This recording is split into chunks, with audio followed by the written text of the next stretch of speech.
તકલીફ છે, વિદેશમાં તકલીફ છે, નોકરીમાં તકલીફ છે. આ બધી જ તકલીફ હોવાનું કારણ શું? કારણ એક જ કે ગુજરાતમાં સારો નેતા ભાજપે રહેવા દીધો નથી, બધાને બરબાદ કરી નાખ્યા અને ગુંડાઓને માથે ચડાવ્યા છે. તમે તમારા મનથી વિચારજો કે જો સારો માણસ આગેવાન હોત તો કંઈક તો આજની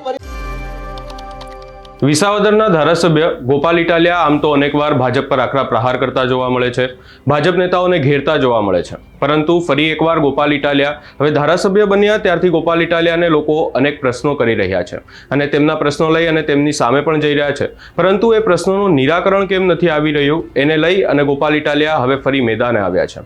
સમગ્ર બાબતે વિગતે ચર્ચા કરીશું. નમસ્કાર, હું છું ઉજ્જવલ અને આપ જોઈ રહ્યા છો નિર્ભય ન્યૂઝ. વાત એવી છે કે સરકાર સામે લોકો પોતાના પ્રશ્નો લઈને જાય છે. અનેકવાર લોકો પોતાના પ્રશ્નો લઈ અને સરકાર સામે જાય છે. હાલ પણ ગુજરાતમાં અનેક એવા પ્રશ્નો છે, એ પછી ખેડૂતોના પ્રશ્ન હોય કે પછી કોઈ પણ પ્રશ્ન, પરંતુ એ પ્રશ્નોનું કોઈ નિરાકરણ નથી આવી રહ્યું. ત્યારે ગોપાલ ઇટાલિયાએ હવે એની પાછળનું કારણ જણાવ્યું છે ભાજપના નેતાઓને. ગોપાલ ઇટાલિયાએ ભાજપના નેતાઓને ઘેરતા આ પ્રશ્નોના નિરાકરણ ના લાવવા પાછળ તેઓ જ જવાબદાર છે તેવા આકરા પ્રહાર કર્યા છે. સૌપ્રથમ સાંભળીએ એમને. સમાજ પાસે કોઈ સારો નેતા ન વધવા દીધો, જેની પાસે જઈને આપણે ચાર વેણ કહી શકીએ એવો ખભો ન વધવા દીધો. દરેક જગ્યાએ લાલચુ હોય, માથાભારે હોય, ગુંડાઓ હોય, તોડબાજ હોય, સમાજને દબાવે એવો માણસ હોય, એને ટિકિટો આપી, એને હોદ્દાઓ આપ્યા, એને મોટા ને મોટા નેતા બનાવ્યા, મોટા ને મોટા નેતા બનાવ્યા. અને આજે આખા ગુજરાતમાં ચારો તરફ એક પણ સારો માણસ ભાજપમાં વધવા નથી દીધો. બધા જ માથા ભારે ગુંડા ટાઈપના અને લોકોને ધાક ધમકીને દબાણમાં રાખે એવા માણસોનું નેતા બનાવવાનું કામ ભાજપે કર્યું છે. આ વાત સાચી છે કે ખોટી છે? એ ડેરીના આગેવાન હોય કે સહકારી મંડળીના આગેવાન હોય કે તાલુકા પંચાયતના આગેવાન હોય કે જિલ્લા પંચાયતના આગેવાન હોય કે ધારાસભ્ય હોય કે સાંસદ સભ્ય હોય, માથા ભારે માણસો ચારો તરફ ભાજપનો કબજો લઈને બેઠા છે. સેજ બોલો એટલે તરત તમારી ઉપર દમ દાટી અને ધાક ધમકી ચાલુ થઈ જાય. રહેવાનું છે ને, તકલીફ આવશે હો. પછી જોજો, વિચારીને બોલજો. મિત્રો, સારા માણસો રાજનીતિમાંથી દૂર થઈ ગયા તો જનતાની પીડા કોણ સાંભળે? સાગરભાઈ અને બધા ભાઈ જેના હાથમાં માઇક આવ્યું એને એમ કીધું કે આમ તકલીફ છે, દૂધમાં તકલીફ છે, ખેતીમાં તકલીફ છે, વિદેશમાં તકલીફ છે, નોકરીમાં તકલીફ છે. આ બધી જ તકલીફ હોવાનું કારણ શું? કારણ એક જ કે ગુજરાતમાં સારો નેતા ભાજપે રહેવા દીધો નથી, બધાને બરબાદ કરી નાખ્યા અને ગુંડાઓને માથે ચડાવ્યા છે. તમે તમારા મનથી વિચારજો કે જો સારો માણસ આગેવાન હોત તો કંઈક તો આજની પરિસ્થિતિ કરતા સારી પરિસ્થિતિ હોત. જે ખોયડાનો આગેવાન, આ બાજુ તો ગોળ પ્રથા હોય છે, અમારે કાઠિયાવાડમાં ન હોય એવું, પણ જે ગોળના નેતા હારા હોય એ ગોળ સુખી હોય. નબળા માણસના હાથમાં સમાજનું નેતૃત્વ આવી જાય તો શું થાય છે? તો તમે વિચારો કે આપણો પ્રશ્ન એ નથી કે રોડ બહુ ખરાબ છે, આપણો પ્રશ્ન એ નથી કે ફેટના પૂરા ભાવ નથી મળતા, આપણો પ્રશ્ન એ નથી કે નફો બોનસ સમયસર નથી મળતું, આપણો પ્રશ્ન એ નથી કે અહીંયા શિક્ષણ નથી મળતું, આપણો પ્રશ્ન એ નથી કે છોકરાને લાચારી સાથે વિદેશ મોકલવા પડે. આપણો પ્રશ્ન એ છે કે આટલા બધા પ્રશ્ન છે તો કોઈ માયનો લાલ એક અવાજ ઉઠાવે એવો નથી અહીંયા. આપણો પ્રશ્ન એ છે, ભાઈ માઇક થી આગળ ભરે તો અવાજ દબાય છે, આગળ જાય ભાઈ વડીલો આમ ખુલ્લું મૂકી દો. આપણો પ્રશ્ન એ છે કે સારો નેતા જ નથી તો તમારા ગમે તેટલા પ્રશ્ન હશે, પ્રશ્ન ઉઠાવશે કોણ? મારી વાત વ્યાજબી હોય તો હા પાડો, ગેરવ્યાજબી હોય ના પાડો. મારી વાત વ્યાજબી છે? બેનું વ્યાજબી છે? પ્રશ્ન એ છે કે નેતા જ નથી, આપણી વાત સાંભળે એવો નેતા નથી, સાંભળવા વાળો જ નથી તો આપણા વતી બોલવા વાળો ક્યાં હોવાનો?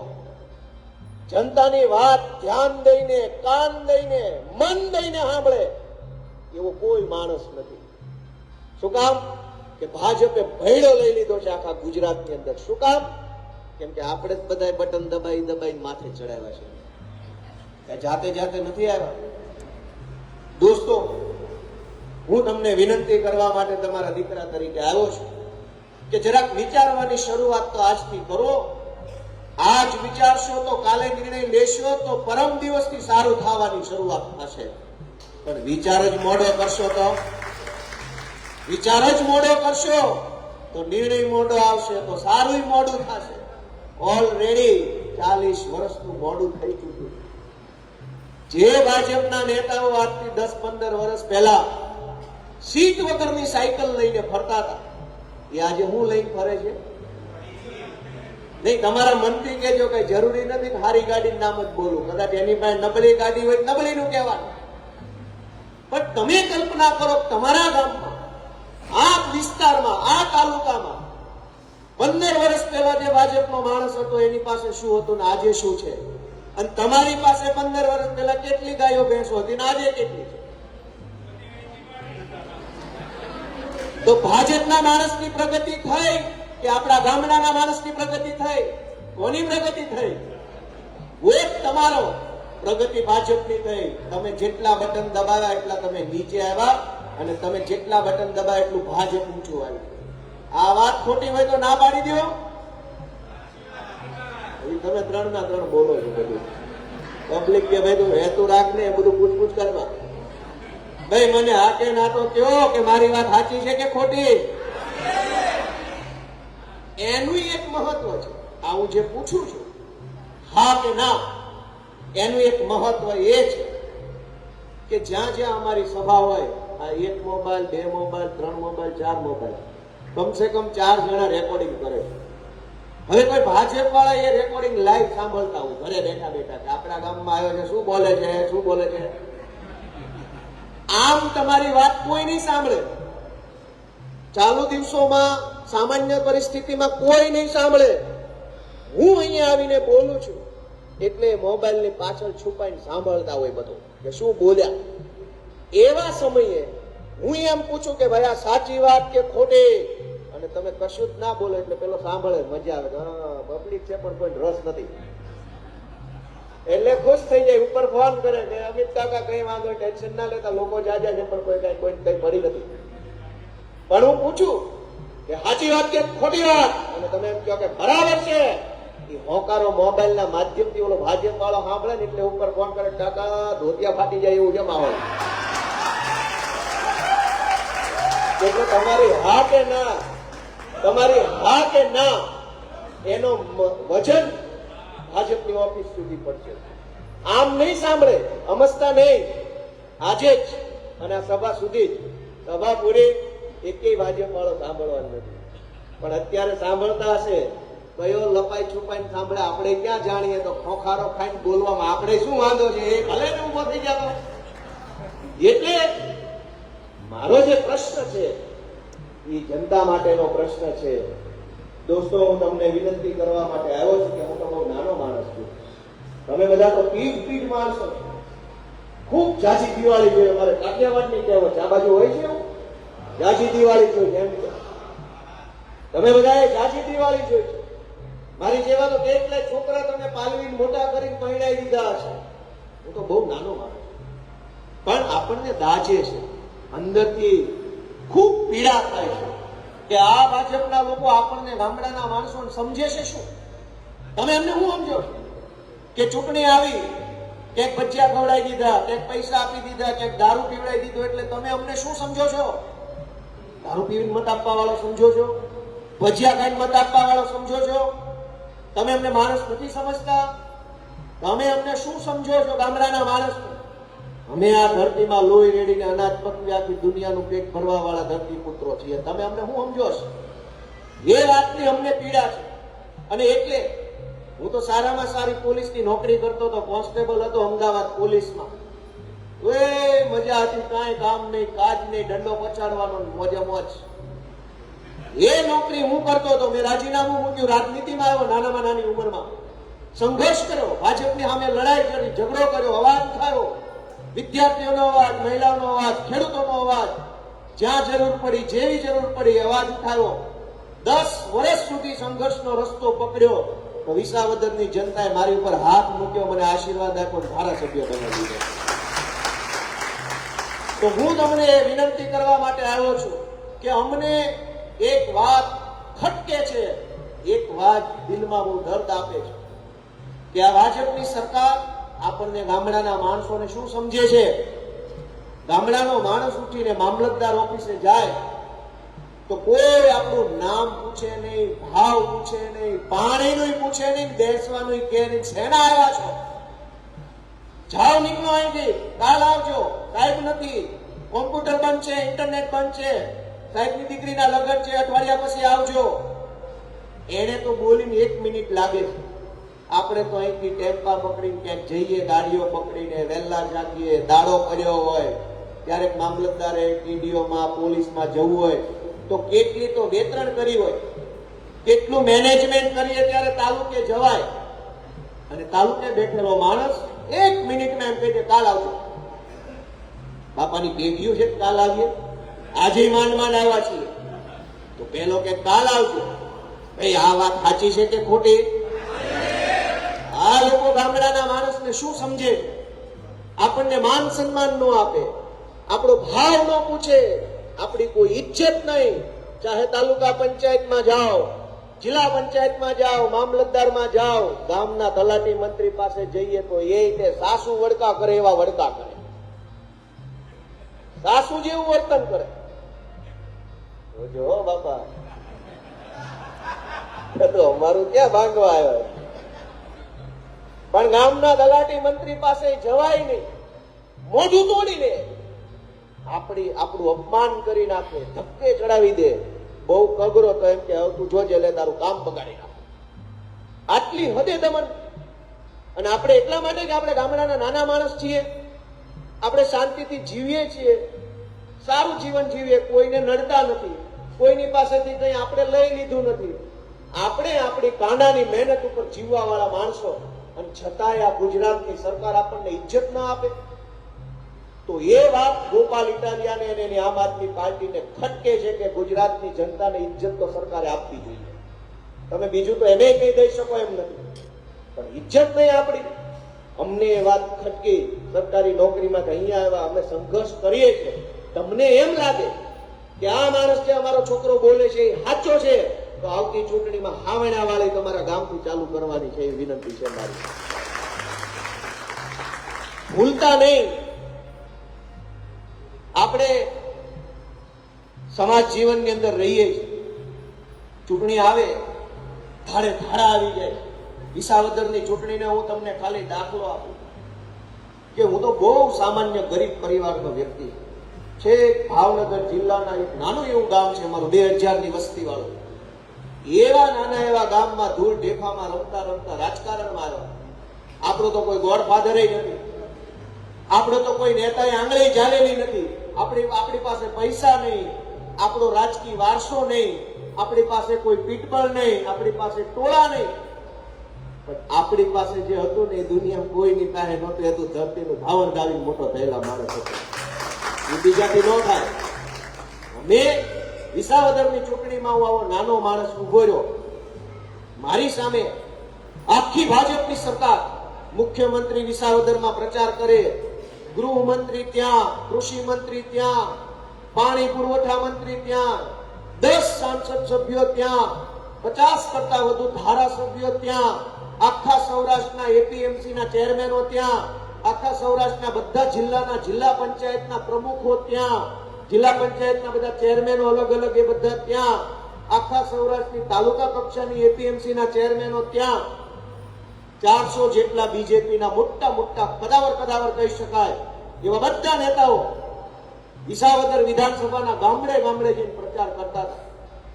પણ જનતા મહાન છે, જનતાએ ટચ કરતું બટન દબાવ્યું, આખા ગુજરાતમાં કરંટ લાવી દીધો. અત્યારે ભાજપના નેતાઓનું પાણી મપાઈ ગયું. ગુજરાતમાં વર્ષોથી લોકોને એની ઉપર એવું કરાવવામાં આવ્યું કે લોકોને એમ લાગે કે આ લોકો ભાજપ વાળા નહીં હારે, ભાજપ વાળા ચૂંટણીમાં હરાઈ નહીં શકાય, આ લોકો તો બહુ તાકાત વાળા છે, આમની સામે પડશો તો આમ થઈ જશે, તેમ થઈ જશે, આવું બધું લોકોને સમજાવવામાં આવ્યું. પણ વિસાવદર વિધાનસભાની જનતાએ ભાજપનો ભ્રમ તોડી નાખ્યો અને જનતાની મૂંઝવણનો અંત લાવી દીધો કે આ શું એના બાપાને હરાઈ શકાય એમ છે, લાગમાં આવવા જોઈએ. આખું મંત્રીમંડળ પ્રચાર કરતું હોય એની સામે પેટા ચૂંટણીમાં 17,500 કરતા વધુ મતથી મને જનતાએ આશીર્વાદ આપ્યો. તો તમે વિચારો કે જનતાની તાકાત કેવડી મોટી તાકાત હશે. સત્તા આખી લાગી ગઈ, સત્તામાં બેઠેલા તમામ માણસો ચૂંટણી પ્રચાર કરતા હતા, તો એ સત્તા હારી ગઈ. વિસાવદરની જનતા જીતી ગઈ ને એ વાતની ઉજવણી આખા ગુજરાતમાં 2 મહિનાથી હાલે છે. નહીતર કોઈ ચૂંટણી પૂરી થાય અને એના 15 દિવસમાં તો બધું હંકેલાઈ જાય, ઢોલ નગારા વિખાઈ જાય, છૂટું પડી જાય, પૂરું. વિસાવદર વિધાનસભાની ચૂંટણીનું પરિણામ આવ્યું અને 2 મહિના પૂરા થઈ ગયા તો કરંટ એવો ને એવો જ આખા ગુજરાતમાં અત્યારે ફરી રહ્યો છે. લોકો ખુશ છે. લોકો કઈ વાતથી ખુશ છે? લોકોની ખુશી એ વાતની છે કે હાશ, હવે કંઈક બોલી શકાશે, અવાજ ઉઠાવી શકાશે, હવે કોઈક આપણી સાંભળવા વાળો માણસ આવ્યો છે. લોકોને એ વાતની ખુશી છે. તમે જુઓ કે આખા ગુજરાતના ગામડાઓમાં, અનેક ગામડાઓમાં, હું તમને 2-3 દાખલા ખાલી આપું છું કે આ લોકો ભાજપના માણસો કેટલી હદે સત્તાના અભિમાનમાં જીવે છે. ગુજરાતના તમામ ગામડાઓમાં ગરીબ માણસ જે હોય, મજૂરી કરતા વ્યક્તિઓ, એમાં અનેક લોકો સરકારી જમીન ઉપર ઝૂંપડું બાંધીને રહેતા હોય. એની પાસે જમીન નથી, એની પાસે મકાન નથી, જીવવું તો ખરું. એટલે શું કરે? ગામની ગૌચરની જમીન કે ગામની સરકારી પડતરની જમીન કે કોઈ પણ જગ્યાએ 10 વર્ષ પહેલા ખાલી ઝૂંપડું બાંધે, પછી 5,000નો ખર્ચો કરી થોડુંક સારું ઝૂંપડું બનાવે, પછી પાછો 10,000નો ખર્ચો કરી થોડાક પતરા લગાવે, પછી પાછો 10,000નો ખર્ચો કરી થોડુંક ઈંટો બીટો લગાવે. એમ કરતા કરતા 10-12 વર્ષે થોડુંક સારું કહી શકાય એવું ઝૂંપડું બનાવે. શું કામ? કે એની પાસે મકાન નથી, એની પાસે જમીન નથી. એ ભારત દેશનો નાગરિક છે, જીવવા માટે થઈને એને બનાવ્યું છે. એક તરફ ભાજપના માણસો કરોડો એકર જમીન ચોરી જાય, કરોડો એકર જમીન વાળી લે છે, કરોડો એકર જમીન પચાવી પાડે, તો મામલતદાર, કલેક્ટર, ગૃહ વિભાગ, આખી સરકાર એનું કશું જ બગાડી નથી લેતી. બીજી બાજુ જો કોઈ ગરીબ માણસે ઝૂંપડું બાંધ્યું હોય તો તલાટી મંત્રી દર ચૂંટણી ટાણે નોટિસ આપે કે તમારું મકાન ગેરકાયદેસર પેશકદમીમાં છે. એટલે ઓલા સમજી જવાનું ચૂંટણી આવી છે, ભાજપનું બટન દબાવી તો વાંધો નહીં આવે. 10-10, 20-20 વર્ષ સુધી લોકોની લાચારીનો ફાયદો ઉઠાવે છે. મારી આ વાત સાચી છે કે ખોટી છે? એક ગરીબ માણસને મકાન નહીં આપે, પણ એનું ઝૂંપડું તોડવા માટે નોટિસો આપે, અને નોટિસના બદલામાં ભાજપને સપોર્ટ કરો તો વાંધો નથી એ લોકો.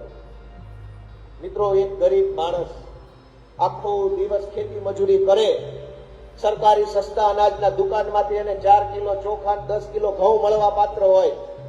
માણસને એવી આશા હોય કે હું આખો મહિનો જે મજૂરી કરું છું એનાથી 3,000 રૂપિયા કમાયો તો કમસે કમ મને સરકારી દુકાનેથી ઘઉં ચોખા મળી જાય તો મારે 3,000 રૂપિયામાંથી અનાજ લેવાનો ખર્ચો ન કરવો પડે. પણ સસ્તા અનાજની દુકાને શું થાય છે? એક વખત અંગૂઠો મારો 2 મહિનાનું અનાજ કપાઈ જાય છે. પૂરું અનાજ ન આપે, સારું અનાજ ન આપે, ઓછું વજન, સડેલું. બહુ બોલો કે સાહેબ આ સડેલા ઘઉં આપ્યા છે, જરાક સારા આપો ને, તો ધમકી મારે, તારું કૂપન બંધ કરાવી દે. બહુ બોલ કરે છે. આવું થાય છે કે નથી થતું? આપણે તો કઈ બોલવાનું જ નહીં. તો આમાં લોકશાહી ક્યાં આવી? આ તો અમિત શાહી થઈ ગઈ. કોઈએ કઈ બોલવાનું ને અમિત શાહ એક જ બોલશે બધું. એવું ના ચાલે. સરદાર પટેલ, પૂજ્ય મહાત્મા ગાંધીજી, આવા મહાપુરુષોએ આપણા દેશને એટલા માટે નતો આઝાદ કરાવ્યો કે આ ગોરા અંગ્રેજો જાય ને ભાજપના અંગ્રેજો આવે. દેશ આઝાદ એટલે થયો કે લોકો આઝાદીથી બોલે, પોતાની તકલીફ હોય અવાજ ઉઠાવી શકે. દોસ્તો, હું તમને વિનંતી કરવા આવ્યો છું કે કહેવા જેવી ઘણી વાતો છે, પણ સમજવા જેવી એક જ વાત છે કે હવે આનું જવાનું અને અમારું આવવાનું બે ટાણું આવી ગયું છે. એટલે એને તમે આવજો કહી દો અને અમને આવો એમ કહી દો, એટલે બધાનું હચવાઈ જાય એમ છે. આટલી ટૂંકી વાત છે. આમાં જાદુ શું કહેવાનું? અને ટાણું ના આવ્યું હોય તો ના પાડો, હજુ રીબાવાનું બાકી છે, થોડુંક જાજુ રીબાવાનું છે. કોઈ દુઃખી થવાનો સમય હવે નથી દોસ્તો. પીડા કેવા બેસીએ તો પીડાનો કોઈ પાર નથી. કેમ કે આખા ગુજરાતની અંદર બધું તમે જાણો છો, એમાં હું કહીશ તો જ નવું છે એવું નથી. એક ગામડામાં જીવતો માણસ છે 100 પ્રકારની સમસ્યાનો સામનો કરી જીવે છે. છતાંય સરકાર 100 ની 99 કરવાના બદલે 100 ની 101 કરે કે જાઓ હવે આધાર કાર્ડમાં નામ સુધારવાની લાઈનમાં ઉભા રહો, ફલાણી યોજનાની લાઈનમાં ઉભા રહો, ટેકની યોજનાની લાઈનમાં ઉભા રહો, અહીંયા ઉભા રહો, ત્યાં ઉભા રહો. આપણે તો લાઈનમાં ઉભા હોઈએ, વારો આવતો નથી, જેથી વારો આવે તેથી સાઈડ નો હોય. આ પરિસ્થિતિની અંદર આપણે જીવીએ છીએ. અને એટલે હું વિનંતી કરવા આવ્યો છું કે સમય ખૂબ આપણો નીકળી ચૂક્યો છે. હજુ સારું થઈ શકે એમ છે, હજુ મોડું નથી થયું. જાગ્યા ત્યાંથી સવાર, આજ જાગ્યા તો આજે સવાર, કાલ જાગો તો કાલ સવાર. જાગવાની જરૂર છે મિત્રો. આજ ગુજરાતની પરિસ્થિતિ એવી છે કે આપણે બધાએ જાગવું પડશે. આપણે બધાએ અવાજ ઉઠાવવો પડશે, બોલવું પડશે. તમે ખાલી બે ચાર નાની વાત વિચારો કે એમ સરકાર એવા મોટા મોટા દાવા કરે છે કે ભારતને વિશ્વગુરુ બનાવવું. ભારત વિશ્વગુરુ બને તો આપણને ગર્વ થાય. પણ ગામની નિશાળમાં માસ્તર ન હોય તો ગુરુ ક્યાંથી બને? ગામની નિશાળમાં ગુરુ નથી, છોકરાને ભણવાના ઠેકાણા નથી. ભણ્યા વગરના છોકરા ગુરુ કેવી રીતે બનશે? કોઈ એને પૂછવા વાળું નથી કે મોટા મોટા આંબા આંબલી બતાવો છો, એના બદલે નાની વાતની ચિંતા તો ક્યારેક કોક તો વ્યક્ત કરે. તમે ભાજપના કાલે મોદી સાહેબ આવવાના, કાલે જ આવવાના ને પરમદાડે? કાલે આવશે, જોજો, કાલે આવશે. આખા ગુજરાતના રોડ ખરાબમાં ખરાબ હાલતમાં છે, એની એક પણ વાત નહીં બોલે કે આ તમારા પાછળ વાળા આ દીવા પાછળ અંધારું કરી બેઠા છે. આ સાંભળજો કે ભાજપનો કોઈ પણ માણસ જનતાના જીવન સાથે જોડાયેલી સામાન્યમાં સામાન્ય વાતની ચર્ચા નહીં કરે. મોટી મોટી વાતો કરશે, કલ્પના બહારની. 5 ટ્રિલિયન ઇકોનોમી થઈ ગઈ, દુનિયામાં ડંકો વાગી ગયો, ભારતનો પાસપોર્ટ ઉપર આવી ગયો, અમેરિકાએ લાઈનમાં ઊભું છે, વિચાર આવી વાતો કરશે. અહીંનો રોડ તૂટેલો છે એની કોઈ ચર્ચા નહીં કરે. અહીંયા આપણી બહેનો સવારમાં 4 વાગ્યામાં જાગીને વાસીદા કરે, કેટલું કામ કરે, ઢોર દોવે, દૂધ ભરવા જાય, વળી પાછું સાંજે 5 વાગે ઢોર દોવાના, વાસીદા કરવાના, આટલી બધી મજૂરી કરે. એને ફેટનો પૂરો ભાવ નથી મળતો, એની ચર્ચા કોઈ નહીં કરે. ચર્ચા મોટી મોટી હશે, આમ થઈ ગયું, તેમ થઈ ગયું. આપણે રહ્યા ભોળા માણસો, મોટી મોટી વાતોમાં આવી જાય, આપણી વાતો ભૂલી જાય છે. આપણી વાત ઉપર મત જે દિવસે આપશું, વિસાવદર વાળા ને ભોળવા ભાજપ વાળા આવ્યા હતા, એવડી મોટી મોટી વાતો કરી. એમાં એક મુદ્દો એવું કહેતા હતા કે આ ગોપાલ ઇટાલિયા વિરોધ પક્ષમાં છે, સરકાર કે ભાજપની છે, તમે એને મત આપશો તો કામ નહીં થાય. આવું ગામડે ગામડે કહેતા હતા. લોકોએ કીધું કામ તો કેમ કરાવવું ને કેમ થશે ને અમને ફાવે છે, તમે ચિંતા કરો. આ ગોપાલનું બટન દબાયું. એ ભાજપ વાળા એમ કહેતા હતા ગોપાલ આવશે તો કોઈનું કામ નહીં થાય. હકીકત ઈ છે કે વિસાવદર વાળી પાસે એવું કયો ને તો ગુજરાતમાં ગમે ત્યાં કામ થવા મળે. જે કામ કરાવવાનું બટન છે, બટન દબાવો, વિસાવદર વાળી થશે, તરત બધી સિસ્ટમ દોડવા મળે.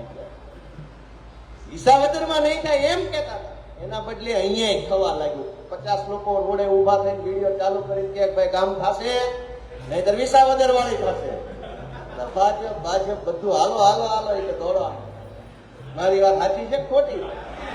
બેનું એ સાંભળ્યું છે કે નહીં? મારી તમને બધાને વિનંતી છે કે જરાક પોતાના મનને ઢંઢોળો કે આપણી જે કઈ સમસ્યા છે એ સમસ્યાનું નિરાકરણ કરવા હવે ઉપરથી ભગવાન નહીં આવે, આપણા હાથમાં જ છે. આપણો હાથ યોગ્ય દિશાએ દબાવશું તો સમસ્યાનું નિરાકરણ થાય, ખોટી જગ્યાએ દબાવશું તો સમસ્યા વધતી જશે. આપણું સારું કે આપણું ખરાબ એ આપણા હાથમાં છે. આ વાત સાચી છે ખોટી? કોઈ ગોપાલ ઇટાલિયા આવીને જનતાને આમ કઈ નથી થવાનું, કોઈ પાર્ટી આવશે નથી થવાનું. આપણે પોતે આપણું સારું નહીં વિચારીએ ત્યાં સુધી આપણું ભગવાન સારું નહીં કરી શકે. આપણું સારું કરવું હોય તો આપણે વિચારવું પડશે, આપણે જાગવું પડશે. મત આપવા જઈએ ત્યારે જોવું પડશે કે કયો નેતા જનતા માટે બોલી શકે એમ છે, કોણ અવાજ ઉઠાવી શકે એમ છે, કોણ અમારા પ્રશ્ન સાંભળી શકે એમ છે, કોણ સમજી શકે એમ છે. વિચારીને બટન દબાવશો તો ગુજરાતમાં ક્રાંતિ થશે, જેમ વિસાવદરમાં થઈ છે એમ. દોસ્તો, હું તમારા બધાનો આભાર માનું છું. અને છેલ્લે એક વાતનું મારે તમને ધ્યાન દોરવું છે. બહુ ગંભીર અને મહત્વની બાબત છે. એ રાજકીય બાબત નથી, પણ જનતા તરીકે આપણને ખ્યાલ હોવો જોઈએ. હું ધારાસભ્ય બન્યા પછી મેં ઘણી બધી વસ્તુ પર નજર રાખું છું. સરકારમાં શું ચાલે છે, જિલ્લામાં શું ચાલે છે, યોજનામાં શું ચાલે છે, કાયદામાં શું ચાલે છે, ક્યાં શું કેવા કાગળિયા બને છે, કેવાની, હું બધી ઉપર નજર રાખું છું. અને મને જે કાંઈ માહિતી જાણવા મળે કે તરત જ હું ફેસબુકના માધ્યમથી વિડીયો બનાવીને જનતાને બતાવી દઉં છું, જો ભાઈ આમ છે. અત્યાર સુધી બીજેપી વાળા શું કરતા? બધું બંધ રાખતા, પડદા પાછળ બધો ખેલ કરી નાખે, પબ્લિકને આવીને ભારત માતા કે એમ કહે, પબ્લિકને એમ થાય દેશ પ્રેમી છે. પાછળથી કોન્ટ્રાક્ટ લઈ લીધો હોય, 2 કરોડના ટેન્ડર લઈ લીધા હોય, બહાર આવીને જય બોલાવે, આપણે પાછા જોરથી જય બોલીએ. એમ નહીં કે વધુ જોરથી બોલો, આવું હાલતું હતું.